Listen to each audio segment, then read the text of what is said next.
All right. So I know one of the topics we want to talk about is how COVID impacted searcher behavior, I think. What's your take on that? There's been more of like a search uptick in like keywords relating to depression and insomnia and, other like mental health terms related to that. There's been more of, how to grieve, like how to deal with sickness, how to deal with, kids being locked inside the house, especially when, they're young and you can't quite explain stuff to them, keywords relating to things like that. And there's also been more, buying online, reserving like curbside pickup, things like that. So more just business being done online, more booking online, more, a lot of our dealerships did like, they'll drop your car off to you at your office or like within 100 miles. So there's been a lot more of that. And for a lot of smaller businesses, they've really suffered, especially if they don't know how to manage their own sites, whether that be, a WordPress site, or they just didn't have a site, or they just, they're older, they don't know how to get on Facebook or Instagram or anything like that. So we've seen like a massive increase in corporations' profits, Walmart, Target, of course, Amazon, all these major retailers, because small businesses just didn't have the capacity to compete. Then also they were building their SEO and digital teams while COVID was happening. Right. It's interesting. As you were driving here, Amazon just released their, I think one of their earnings statements. So I guess their third quarter statement. Mm-hmm. They did not do well. Their earnings and revenues were very disappointing. I'm suspecting that has to do with people getting out more and using Amazon less, which is good for the smaller businesses. Yeah, and I think also like there's been a lot of Bezos hate coming across. It may just be my timeline, but yeah, I mean, there's always been that, especially in the past several years. So yeah, but yeah, I guess people aren't dependent on going to Amazon.com and buying something. They can literally get up and go to a store now. Now that we have the vaccine out, people feel more comfortable doing that. Yeah. So you did your master's on the topic of COVID and search, right? Yes. So what I did was I actually, so my master's is in social enterprise. So it's more of like a, I guess UK like EU term, but it's essentially a business that focuses social mission more so than profit. So I developed a social enterprise model that utilizes SEO as a basis. And I went through, I mainly focused on COVID's impact to small businesses and then using SEO and the model to help them recover. All right, so let's focus on, I know you mentioned some like things around, let's go back to the car stuff. So I actually got a new lease from that Holland dealership right over there. Yeah. During COVID for my wife. We drive a van, or she drives a van because we have lots of kids. And I didn't want to go in. I'm like, can't we just do this on the phone? No, you have to go in. It was like they refused to like change their model. Yeah. So like, just come in, we'll talk outside. So I'm like, okay.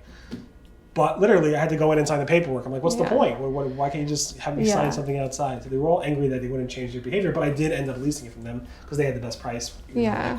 Here we have a lot of these people that are called, I don't know what they're called. They're basically like leasing companies that will find you the best price. They'll call different places. I don't know if you have that where you are. So in Florida, I don't think that exists as much, but I've also actually never bought a car from a dealership.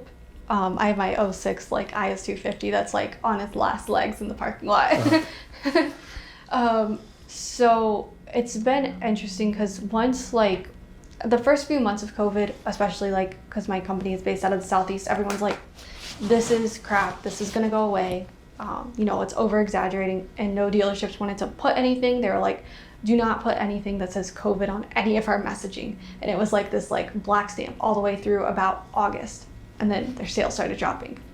And then everybody was like, oh my gosh, what are we doing? And it was people like they were getting into new cars, servicing their cars. We saw a lot of service orders in those first few months of COVID, just in case, they needed to leave, they could, type of thing. And then about like August, September, every company, every like major company in the automotive space started pushing a digital retailing tool. Right. And we saw some thrive, we saw some like not thrive, or some that came out like were good for a few months, then like they couldn't handle updates. And having to explain to a lot of dealership management like, hey, you need to put this on your site so people can buy a car online, and then your sales team is also going to have to talk to them online. It's very reluctant, especially from, if you have a dealership manager who's not as like tech savvy, and then of course a sales team that's also not as tech savvy, the combinations don't help. But I think I've probably implemented at least like 20 different like digital retailing tools across sites. So it's been interesting to see, and like, telling people like, it's like a messenger portal, they can just chat back and forth like you're selling something on Right. Facebook Marketplace. Now you're selling a brand new car. Right. So That's good. I do like, I'm not happy with COVID, that people got sick or anything. I'm perfectly well with the whole social aspect of COVID. It's me being behind my computer, which I enjoy. yeah. I enjoy all the new things that businesses have to do now with curbside delivery. Like Target's drive up feature is just amazing. I press a button, I'm here. They bring it out to my car. I don't have to talk to anybody. For like check out, I have to go into stores, I have to see people. The curbside for picking up food is great. The best thing is the banks, I think. Banks used to make you do everything in the banks, like sign things and stuff like that. Now, you fill out, for a small business owner, you literally fill out anything you want via email or some type of website, and you get everything done with the banks. And I assume all the car dealerships and all the businesses have adapted by now for that. So that's a good way of progression, especially with in our online world. We want everything to be online. Right. Yeah. And, with that, it's been interesting too, having to teach people to like message back and forth. You think it would be something so common because, I'm teaching them how to like message back and forth in like the sales portal. And then they're like, I don't get that. And then they'll pick up their cell phone and send a text message. Right. Even Google, when they first launched Google My Business Messaging, it went through a cell phone number. Like it would tie to your phone number. Now they switched it back into the app, which I think saves them a lot of money probably. Yeah. So I like how businesses have adapted to that. The businesses that did not adapt were impacted, obviously, during COVID, and hopefully they adapted for the better now. And obviously people are buying online a lot more, curbside delivery and stuff like that. Every single restaurant now seems to be on like Uber Eats or any of these types of platforms, which is great. But in terms of, you mentioned like depression and sickness and insomnia, how does that play into what small businesses should we be thinking about? Or it's just some... It was hard like explaining this, especially like our agency is mostly like focused on ads, so it's hard explaining, hey, you can't just like continue with like typical, 4th of July messaging or, whatever messaging, like, people are dying and people are sick. And I think the companies that did like, I don't want to say pander, but kind of pander to like, hey, people are feeling things right now, did a lot better than those who didn't. Especially like our brands that had national like commercials running in the auto space, and like we have some other clients too, and those clients who put out like sensitive messaging like, hey, we're here for you, like if you need to do X, Y, and Z, we got it type of thing. Right. So it was definitely weird having to explain that to especially in the auto space where it's like, sale now, come and get it before it's gone off the lot. Right, yeah, for sure. And then even when you watch commercials, like seeing people together inside without masks back then was super weird. Seeing people in dealerships, like looking at cars indoors and like the arm around the salesperson and stuff. This is great. That was weird. And I guess people had to adapt, or advertisers had to adapt to also messaging. Also the reviews for local businesses also, like people who are anti-masking or people who are, certain types of regulations. People will come into a store, the store manager or somebody in the store would be like, put on a mask. They would leave a negative review for the person because why should these person wear a mask? So a lot of that stuff is going on now, not during necessarily, March, April, May of COVID, but probably a lot more now. It was for at least the South where I was. It was definitely going on then, and I, like when you are a franchise, you have to follow by corporate's rules or like you're cut.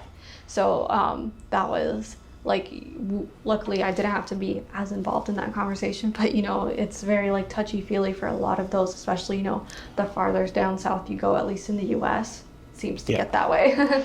It's funny. Not funny. It's kind of sad because I heard on the radio this morning that some airline attendant got harassed or beaten up on the plane because the person wouldn't put on a mask.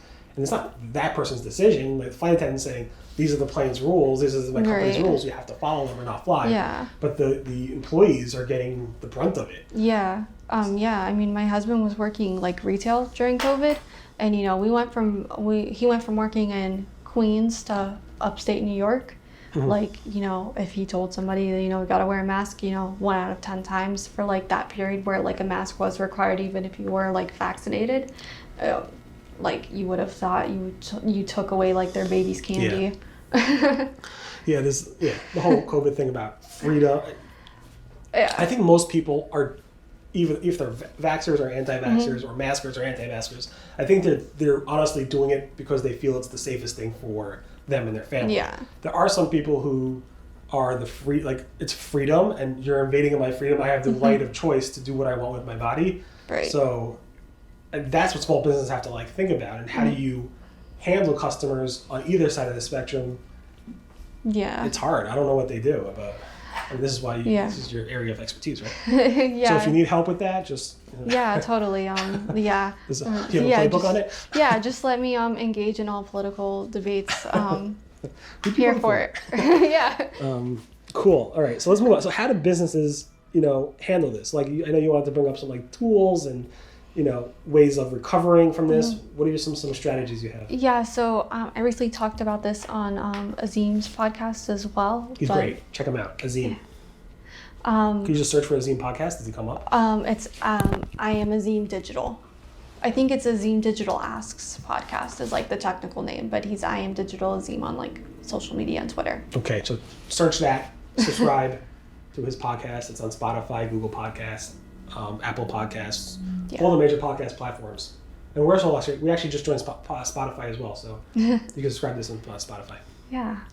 So, a lot of businesses that I found in like my case study, especially, like they didn't know what Google Search Console was. They didn't know like Google My Business had messaging. They didn't have Google Analytics set up, or if they did, they didn't have it configured properly, or they thought that it was a waste of time. And, explaining to them the power of those tools and like how to look through, the basics of Google Analytics, because not everybody needs to be as in depth depending on, what your industry is, what your business needs, that type of thing. So, and then also a lot of businesses don't have like sites set up, and, going through and explaining, even though you're getting all this traffic on Instagram, if you have a website, you can funnel that traffic kind of through. And you can still be optimized, like you can still have your site optimized for search, things like that. And also I think where a lot of small businesses fail, where a lot of franchises and corporations have it on lock, is having a CRM, having a way to capture data and actually leading people through like that sales process, and having like a positive user experience versus like a small business site. It'll look like my like Wix blog from like 2008, where I was just like putting colors in like just random like things, like places. Right. Yeah. So that's cool. Yeah, I remember when Google started to release features in like not April but like May and June, around things even like to make it easier for small businesses to do things like curbside pickup, or what their regulations are around masking, or are people allowed in the store or not, and stuff like that. So I know, and they even have this stuff now. There are different attributes in Google My Business to handle that. I know they came out with different things for healthcare agencies and stuff like that.